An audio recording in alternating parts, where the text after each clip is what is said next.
good place now. You are listening to Perspectives with Ashley Berges. Welcome back live to Live Your True Life Perspectives, and I'm your host, Ashley Berges. On today's show, we're going to be talking about magic. We're going to be talking about creation, imagination. You know, a lot of times when we get older, we have a tendency of letting go of our creativity. Perhaps we've been told by family or people around us that we just need to focus on what we have to do. We just need to get the job done. And a lot of times we lose out on that really cool creativity we had when we were kids. You know, I think it's interesting when I look back at my life as a child. I believed in all kinds of neat stuff, and I was really connected, and I believed in magic. And now I've really changed my life back to that. And I know many of you out there ask me, how did you do that and why? I realize that being an adult is a good idea, but we can all be grown up and still be the kid inside, because that's what we're here to do. And that's what really empowers us. And I've realized that the closer I've gotten to my own identity and to understand myself inside out and to deal with the things that I didn't like about myself and to embrace that and what have you, I realize that when we begin to look at ourselves with unconditional love, we see the power we have inside. We see the magic that we bring into a situation, and it's very powerful. And I think all of us were there before we dealt with unhealthy upbringings, and all of us were there before we dealt with unhealthy relationships, and I think it's time to get back there now. And if you've been listening to my shows for any length of time, you know that I give you detailed information on how to do that. And I bring on guests occasionally on the show who I feel can impact your life in a way that's unique and responsible and powerful, and something that you can take from this show and really use it in your day-to-day life. So joining me live on the show today is Joy Razor. Joy is a spiritual counselor and a children's author. Besides the fact she's written 3 books, okay? She's got a new book coming out in just a few months, which is going to be amazing. Her latest book is titled Designed to Shine. And it's really neat because it's a children's book, but is it really a children's book? And so joining us live in studio is Joy. Joy, so great to have you here live on Live Your True Life Perspectives. Thank you so much, Ashley. It's wonderful to be here. I'm just glad to have you in studio today. And I got your book in the mail. I love it. Designed to Shine, Read Aloud Rhymes for Any Size Heart. Love that. Love that. What got you to write that? I know that you had a muse or whatever. Tell us more about how that came to fruition. Oh, thank you so much. I get goosebumps with your question because I have never tried to write any of my books. They arrive. They want to be here through me. So this particular one, Designed to Shine, I believe I wrote the first rhyme, Attention, in my journal, and then I went to my laptop, and there flowed 7 rhymes before I looked at it. I said, oh my gosh, I am writing a children's book in rhyme, and I know it will speak to anybody. Wow, that's powerful. I mean, the thing that I love about children's books, and I don't want to let the cat out of the bag too soon, but I love the fact that in children's books, adults, parents, read the book to the children, and it's not just the children getting something out of it, it's also the adults. Exactly. I think that very good children's books speak to the parents as well. I agree with you. So tell me a little bit more, because I'm looking at the cover right now, and I love it, and it's powerful, and the design and the artwork is amazing. Tell me a little bit more about the main character that you have in this book. Oh, thank you. Well, there was a story. I am self-published, and I received artwork from different illustrators, and that I learned was the past.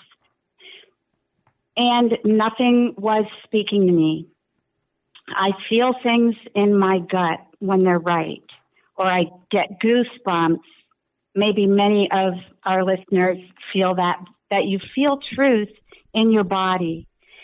And lo and behold, I was led to the niece of a woman I know in town. When I reached out to this illustrator, she said, "Joy, you don't know how excited I am." I said, "Lauren, no, tell me." And she said, people had been telling her for years that she needed to illustrate a children's book.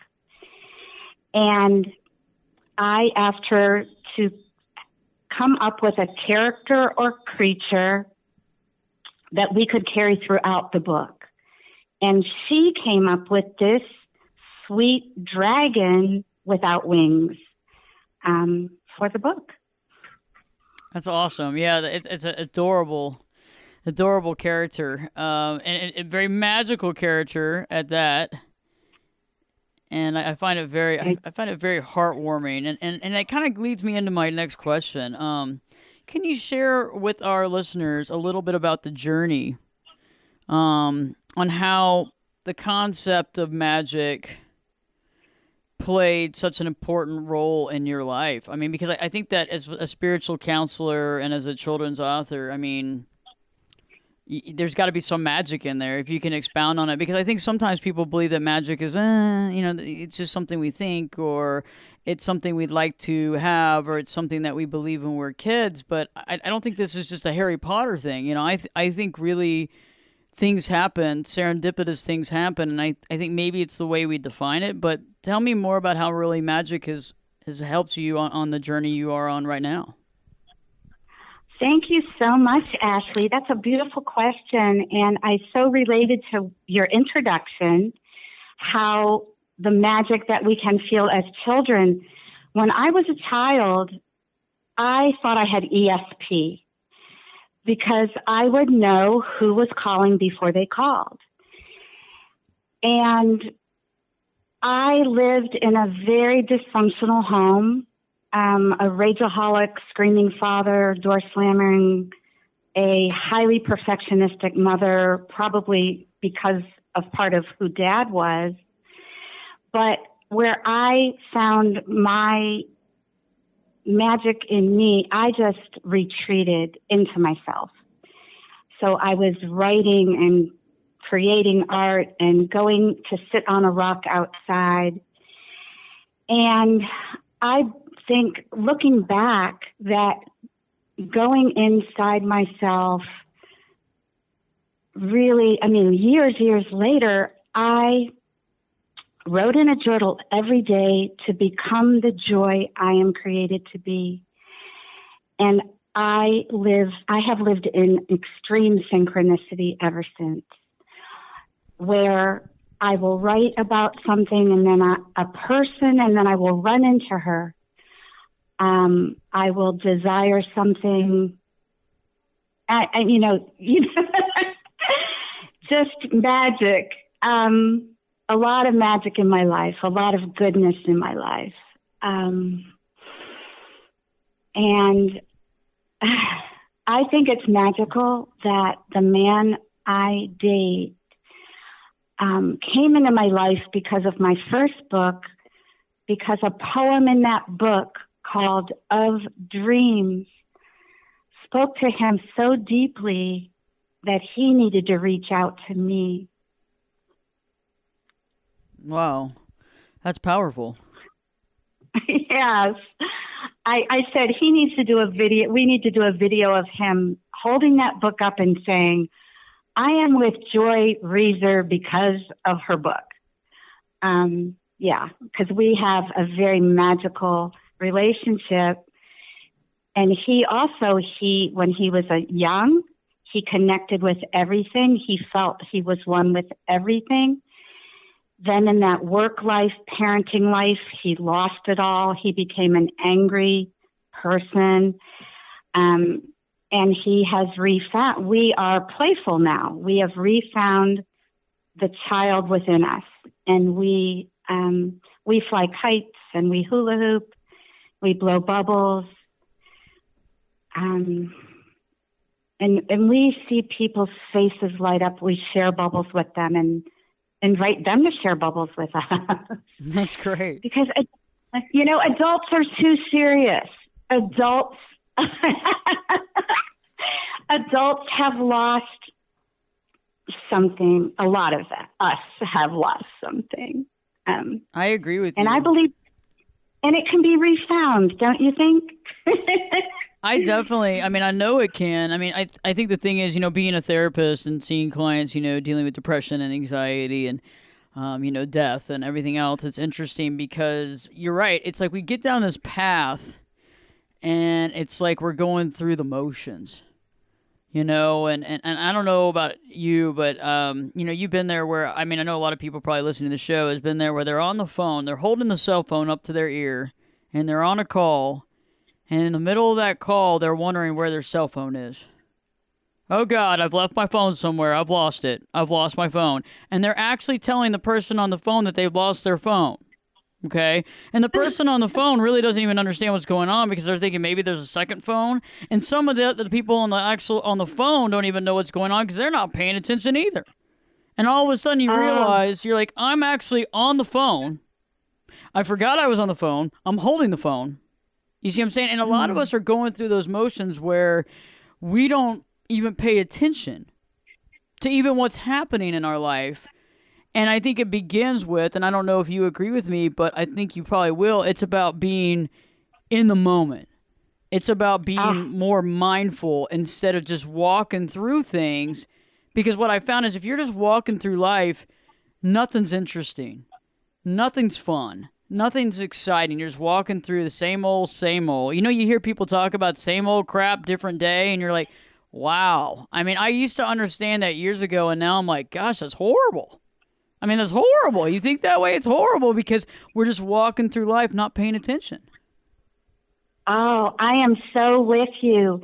And my journey has been from a person who was always living in my head, who wasn't in my body. But I have become, because of all this divinity leading me to classes, healers, books, so that I could grow and change and evolve.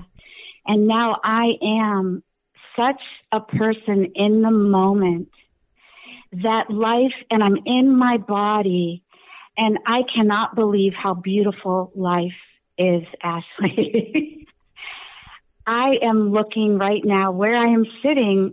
There's a double bouquet of flowers that Michael brought me last week. And the sun is shining in this room. And there's a prism in my window making a rainbow in this room. I really hope I live longer, since I didn't become present until I was way up in my 50s.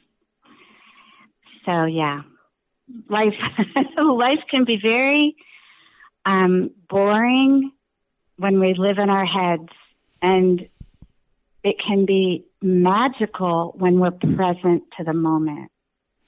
I agree with you. And I think a lot of times, too, like what I was saying in the beginning of the show, is that, I see often clients that don't realize that the toxic family dynamic that they were brought up around, they don't realize how that impacts their day-to-day life. And usually they'll come in with an issue about their wife or their ex-wife or their kiddo or their job or whatever. And, I'll go back and I'll start asking questions about mom or dad and that kind of sort of thing. And at first you can see people saying, what in the heck are you doing? You know what I mean? What does it matter? And then you get past far enough and all of a sudden there's still wounds there. There's still problems there that have never been rectified because mom was abusive or dad was abusive. And so you have to walk somebody through that. And I found that in order to really find our magic, to find it, because we've always had it, we just kind of lost it on the journey. We've got to go back and accept what we can't fix. We got to go back and, forgive being in the situation. And then we've got to walk back out of that And I think that's the only way to get out of the mindset and stuck in the head, because I think we're stuck with that negative broken record of negative thoughts that keeps us there and keeps us away from actually experiencing a powerful life. Yeah, I agree with you. And that brought up to me the deep, I had deep creative wounds, and I knew where they came from. My father would yell, bless his soul, he has passed. He would yell, why would I go to the band concert? Those kids can't play. And I would stand there being like, oh my gosh, like, what kind of supportive family am I living? I am living in an unsupportive family. But years and years later, many people know the classic The Artist's Way by Julia Cameron. Do you know that book, Ashley? I think I've heard of it.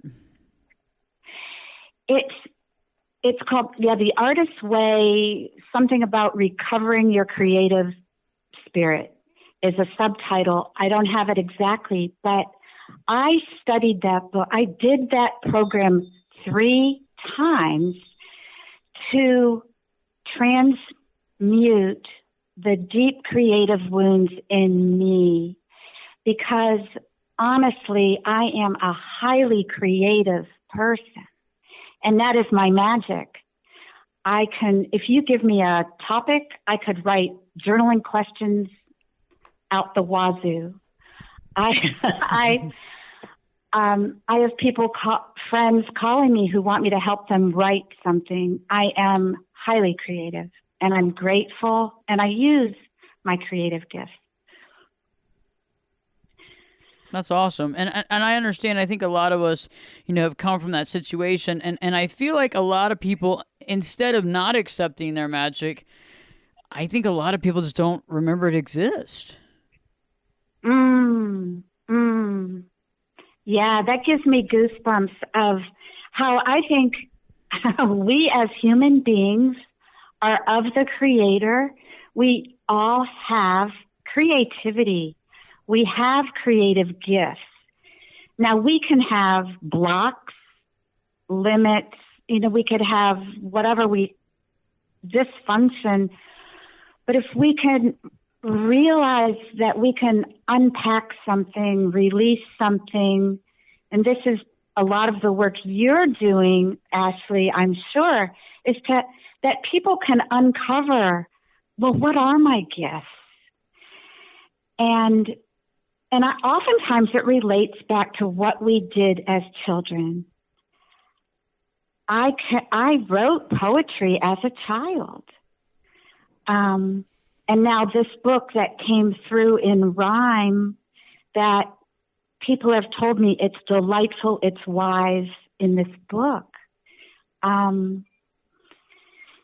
So, yeah.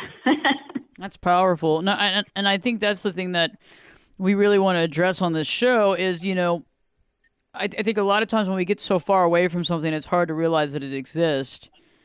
But it does exist. And I think we all have that ability, I think, to accept the fact that we can co-create in our life. And I see some people that have found that. And then I see a large group of society that quite honestly feels like a victim all the time. Right. And that's not a happy place. And I had lived in my victim place for a long time. And I am so glad I'm not in there. I understand. I think we've all been there, and it's painful, and for everybody listening, when we're in that victim space, we feel like everything's happening to us, that people are doing this to us, that we have no power over it, that we don't know what's going to happen next. We feel small. And a lot of that comes from the way we were raised. That comes from, unhealthy relationships, unhealthy marriages, all kinds of things. And what I found, though, is that it can be really hard to let that victim thought process go. It's like there's a part of it that we hate and a part of it that we don't want to let go. Yes, I feel unbelievably fortunate that I have, and I believe it's from that I had this daily prayer in my journal when I was hiding and in shame and wearing clothes that were 80 sizes too large for me. I valued invisibility years ago, but when I was valuing being invisible, I was writing a prayer in my journal to become the joy I am created to be. And I feel with every bone in my body that I have been led, because I believe as humans, we are loved so deeply, and we can be loved into who we really are. But it could take time, and it takes dedication. I was dedicated to this path to become a more lovely version of myself all the time. I desired, so it was my soul wanting me to bring a lot of goodness to the earth. And Joy, I agree with you. It's a path that I've been on a journey, and I think we connect on this part for sure. The fact that we both have been on a journey, and it's been one of the biggest things that I literally have focused on my life is to become better than I was yesterday every single day. And it's something that I do, and it's hard. And for everybody out there listening, I get it. There was a time when I was competitive. There was a time when I looked at other people and said, God.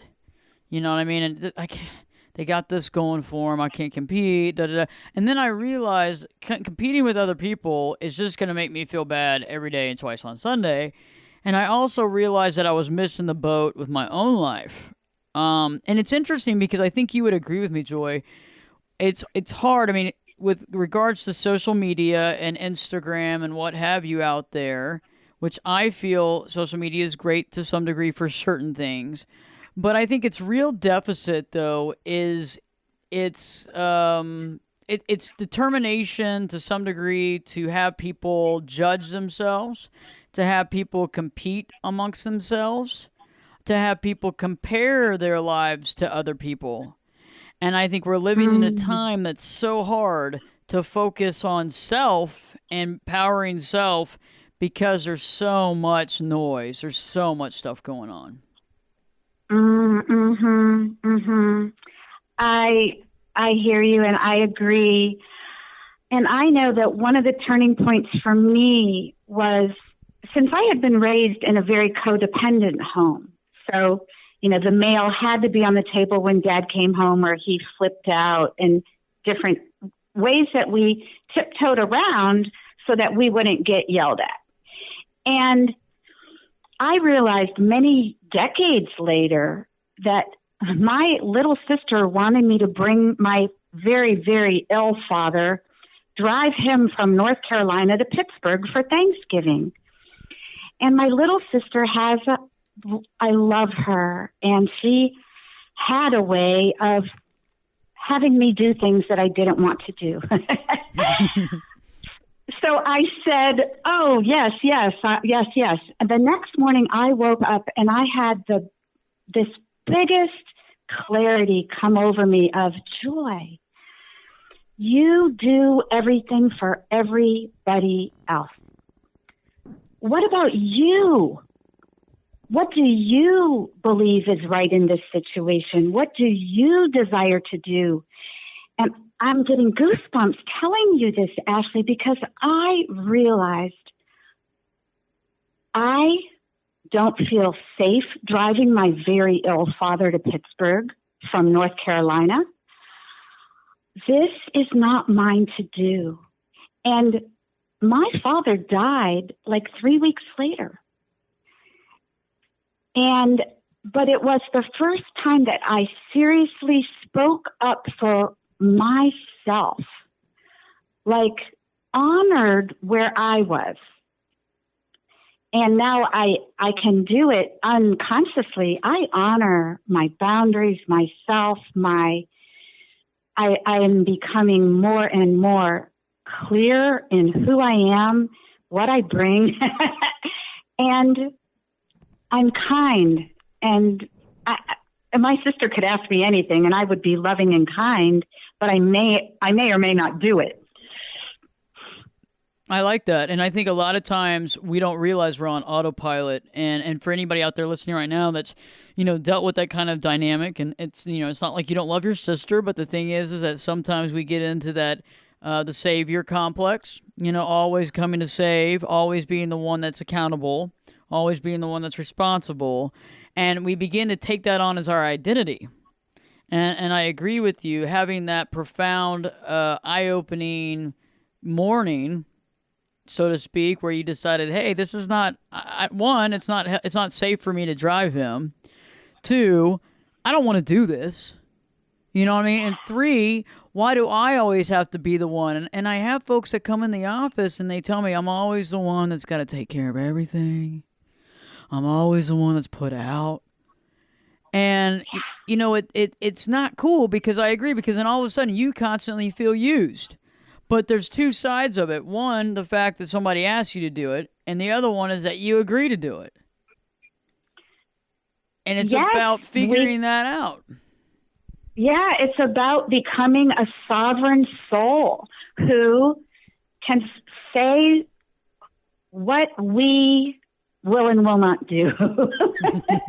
And my gratitude is unbelievable. And I have a gratitude practice in the morning. I have a spiritual practice in the morning where I read beautiful things and I write in my journal in the morning. And I love life and people. And I love that my books are blessing where they bless. Yeah. That's awesome. That's awesome. As a spiritual, so, as a spiritual therapist and counselor, what are some of the things that you would advise, someone that knows that they're more powerful, they know that they know magic exists. What are just two steps, two even baby steps that you would suggest for somebody to begin to take to find that? Thank you, Ashley. Yes, steps to rediscover your own magic. I would say,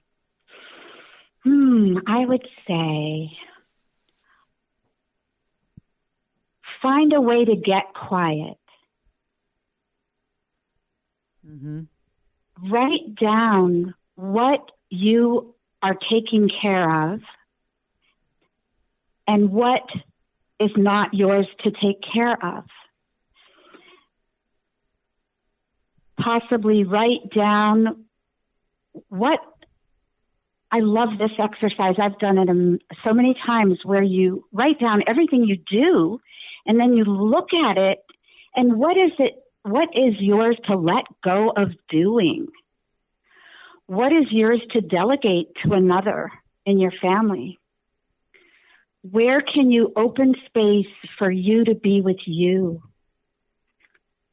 so that you can begin to recover parts of you that are deep down inside? I think that's amazing. I think that you're right on that, because the thing is, I think a lot of times too is that we have a tendency of thinking of everybody else, but there's two reasons for that. One, many of us are givers. But the second thing is that when we think about other people, we take our mind off the prize, off the toughest thing.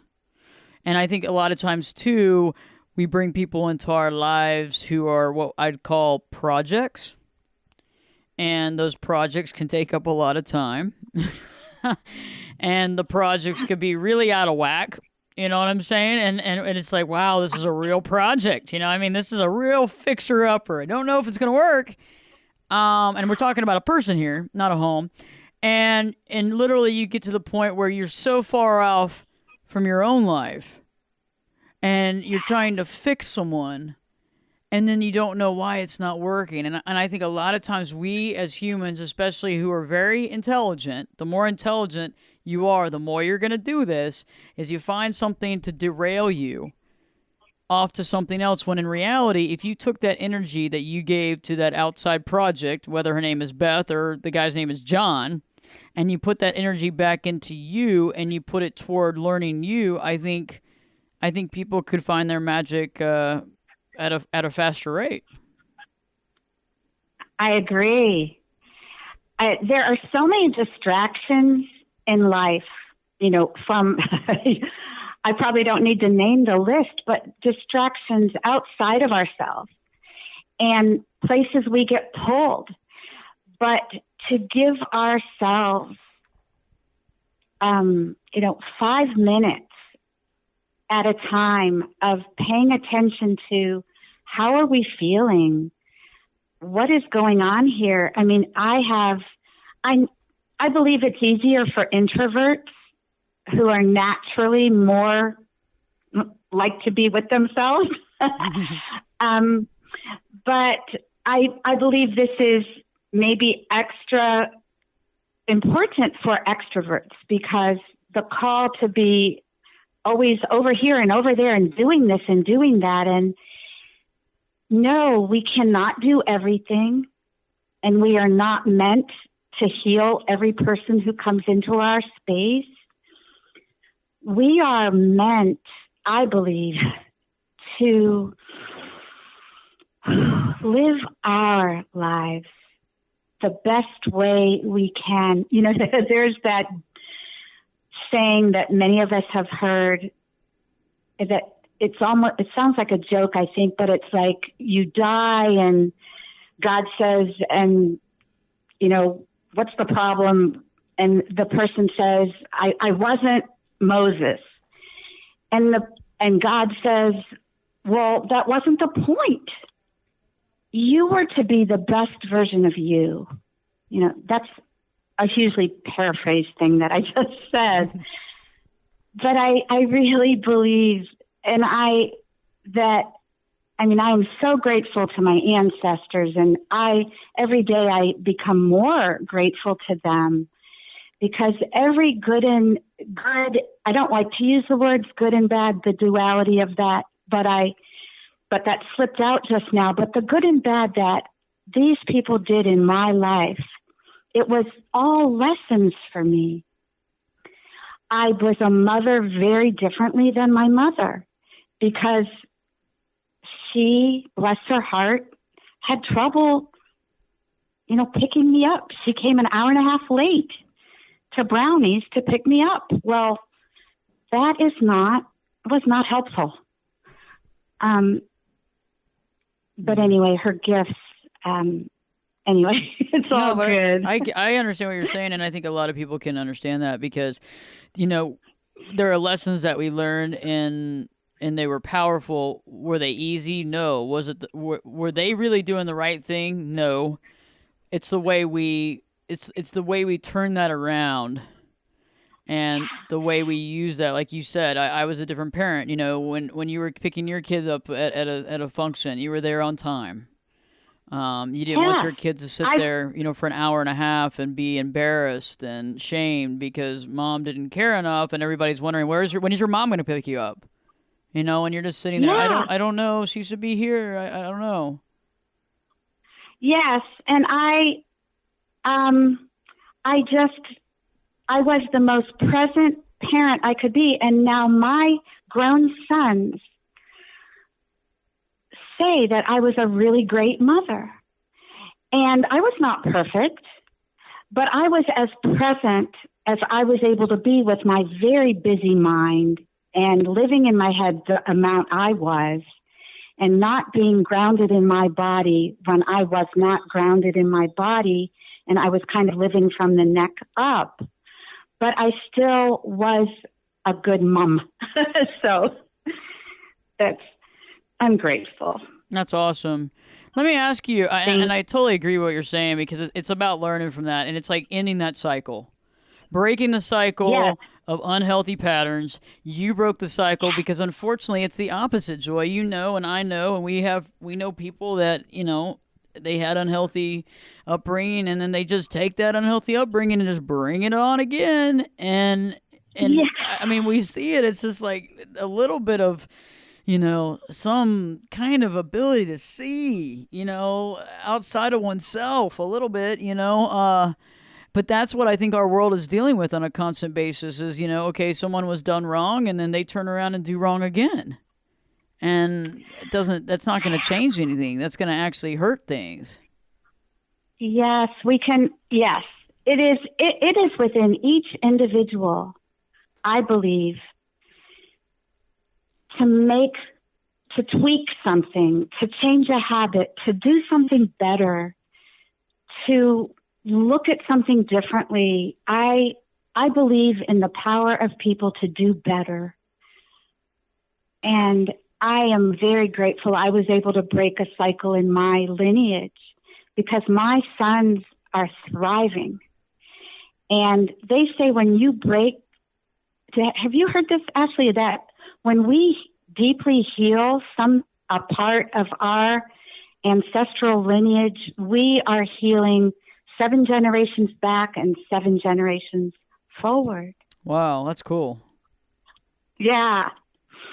That's really cool. I mean, that's amazing. I haven't heard that. You taught me something today.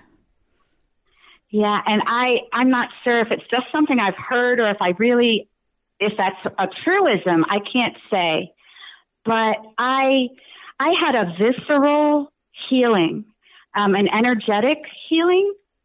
If anyone's listening is familiar with energy work, but where I had a practitioner who gave me a quartz crystal, she put it on my belly and she invoked spirit, and I saw myself as a wounded child, my parents standing over me, unable to give me what I needed. Then I saw them as sad, wounded children and their parents unable to give them what they needed. And then in my mind's eye, I saw the entire lineage. And when I did, my heart burst open with compassion for the line of ancestors who never got what we needed. And then energy started pouring out of my fingertips for a very long time. And I intuited that I had been a storehouse of negative ancestral energies in me of people that didn't get what we needed. And I was able to free it from being here. And I gave my sons what they needed. That's powerful. That's powerful. And I agree with you. It's about making those changes and putting it forward and being the change. And, one of the things, and I think you'll resonate with this, and I think obviously, our listeners will resonate with this too, is that, I do an internship program every year with students in high school. And it was interesting because I remember the first year I did it, and I've actually one of the kids that I met at 16 is now an employee, been an employee. Actually, pretty cool. He just turned 21. But I remember it was interesting. I was really happy about doing it. But I remember one day I was thinking in my head, I was like, you know what? That option was never given to me. And the one time it was, my parents were not able to help facilitate that because they had their life. And I remember for just a split second, I could feel a little resentment in the fact of that, but also a little resentment in that it hadn't happened for me. And there was, and it's interesting how there's a wobble between the feelings of doing the right thing and just following the cycle. And for about 20 to 35 to 48 seconds, I felt what it would be like for me just to end what I'm doing because of the resentment and be done with it. And I remember turning that around and saying, just because it wasn't done for me, that means nothing. That means even more so that I got to step up to the plate and do this. And it means that I need to get my anger and I need to check all that at the door. And I've done a lot of resentment healing. And I've gotten past of resentments, period, in a story. And it takes a lot of work and a lot of energy and a lot of mindfulness and a lot of meditation. And for some people, prayer.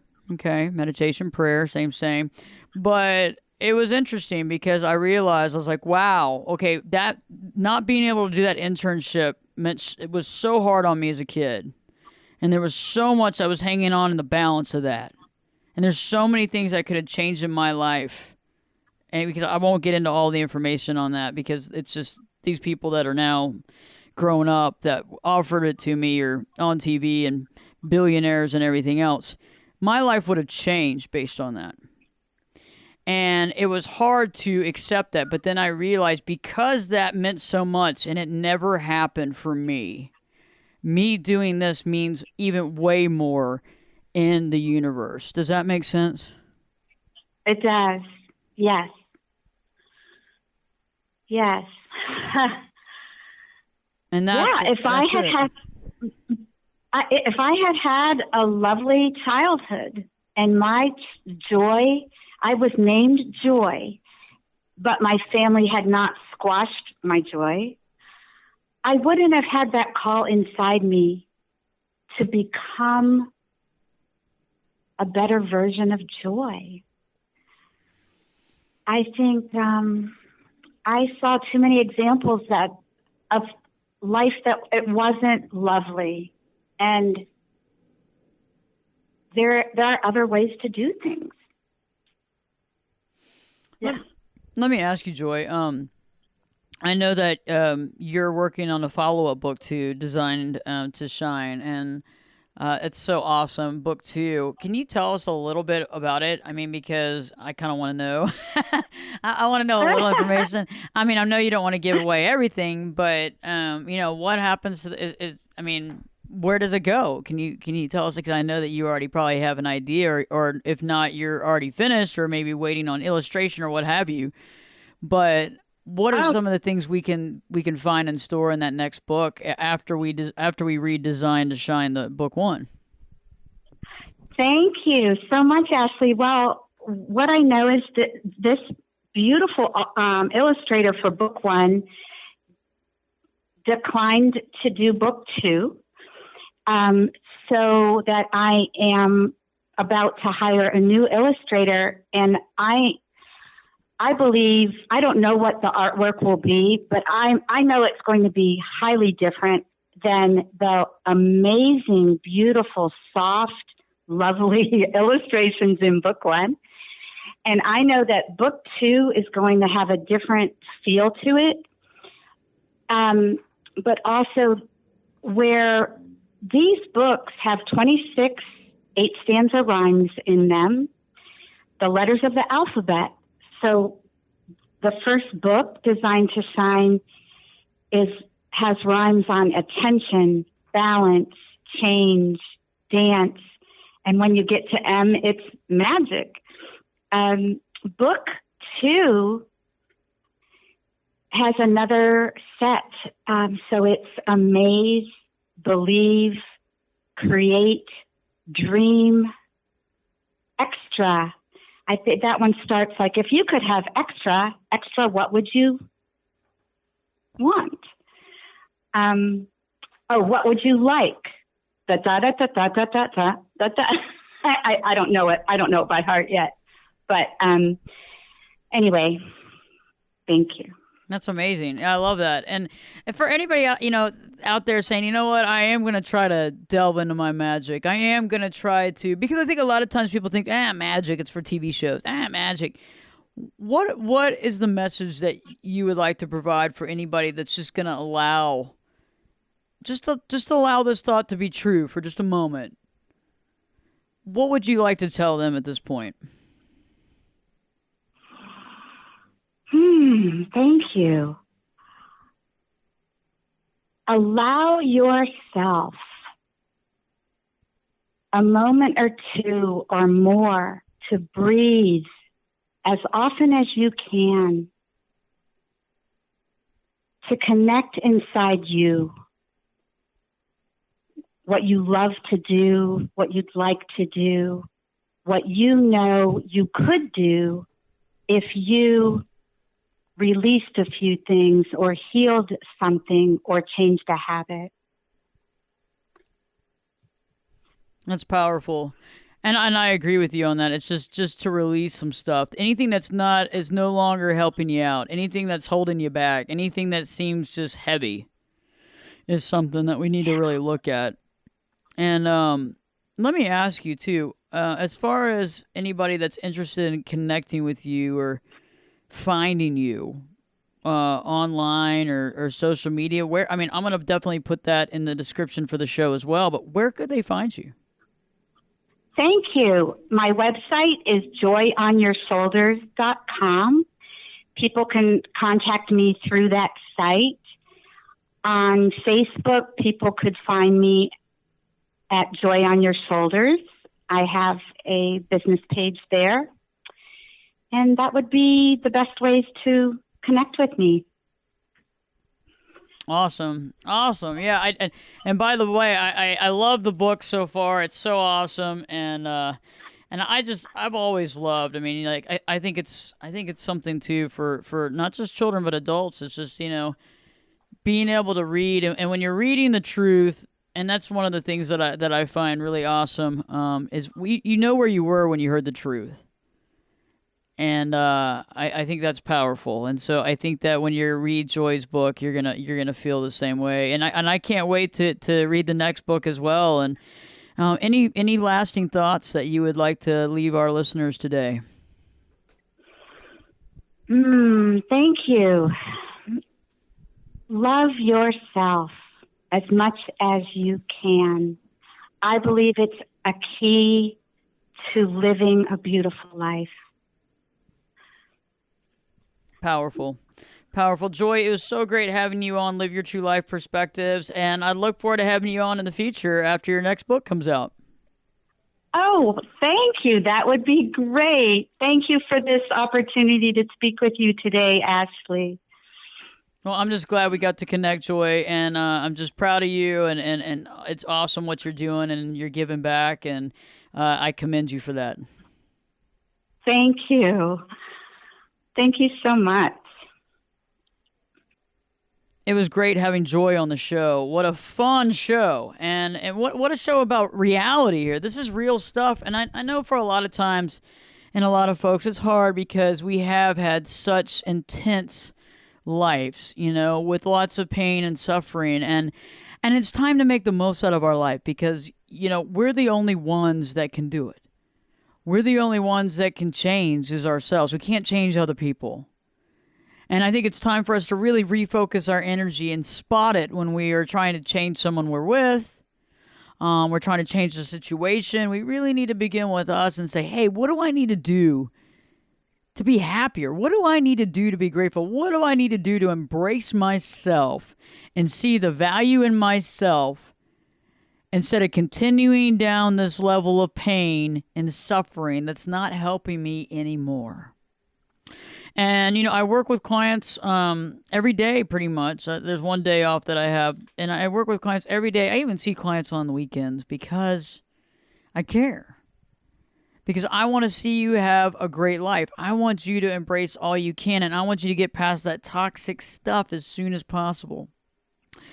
And Joy is amazing. I just love the work she's doing, and the book is right here, and it's so great. Designed to Shine. It's so great and so cool and so colorful and just awesome. I love it. I might write a children's book as well. I love it. I've always thought about it, but we'll see when it's time. But she's awesome, and you can tell she wasn't raised in an easy life. She didn't have it easy. She had to deal with stress and drama and trauma and toxic relationships in her life, no different than us. And it's time to stop allowing that stuff to ruin our life and to get in the way of our happiness, and instead embrace what we can. Get rid of the stuff that no longer holds value, the stuff that holds us back, and try to really work on what we need to work on to facilitate a life of joy and happiness, gratitude and gratefulness. And so in the meantime, if you're looking for additional podcasts or radio shows of Live Your True Life Perspectives, go to ashleyberges.com, ashleyberges.com. Also, don't miss, every week I put out new video content on YouTube. Go Google YouTube. When you get to the YouTube site, just put in Ashley, Berges. You'll find new video content every week on relationships and overcoming adversity and dealing with those toxic relatives or toxic family members or toxic love relationships in your life. You got to get through that to get to the stuff that Joy and I were talking about in today's show. In order to unlock your magic, you got to get rid of the dog poo. Okay, we got to let go of the stuff that no longer resonates with our highest, and we got to let go of that. And the dog poo is that negative broken record, the negative thoughts, feeling sorry for ourselves, feeling down, feeling bad. That's the stuff we got to get rid of. I'm not talking about the dog going outside. I'm talking about ourself, our own mind, and letting go of the stuff that no longer serves us. I hope the show has helped you. Please share it with your friends and family and live your true life perspectives with your host, me, Ashley Berges, will be back in. I'll be back this time. You know it. I'll be back this time in 3 shakes.